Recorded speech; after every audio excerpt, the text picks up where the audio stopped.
As adaptações cinematográficas de O Senhor dos Anéis de Tolkien são maravilhosas, sem dúvida. A trilha sonora, composta por Howard Shore, traz uma atmosfera tremenda. A direção de Peter Jackson é perspicaz e os roteiros escritos por Fran Walsh, Philippa Boyens e o próprio Jackson são habilidosos. As performances também deslumbram.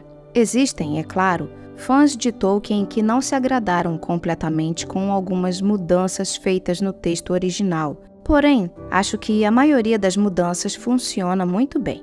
A única adaptação que talvez tenha decepcionado mais é a maneira como Peter Jackson abordou e adaptou o personagem Faramir em As Duas Torres. Mas ainda assim, na versão estendida, o personagem recebe um pouco mais de justiça. Vamos ver como essas versões melhoram a abordagem de Faramir. Te convido a me acompanhar até o final desse vídeo.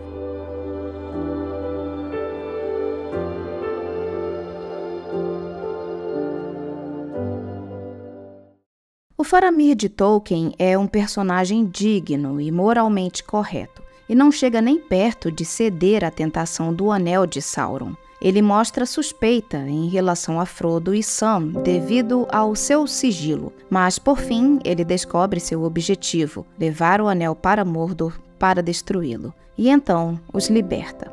Na adaptação cinematográfica de Peter Jackson, entretanto, Faramir tem uma presença mais fria e ameaçadora inicialmente. Logo em sua primeira cena, ele faz duas coisas. Atira em um dos seus inimigos e então ordena que Frodo e Sam sejam feitos prisioneiros. Não há discussão nem questionamento, ele simplesmente os pega e a cena termina.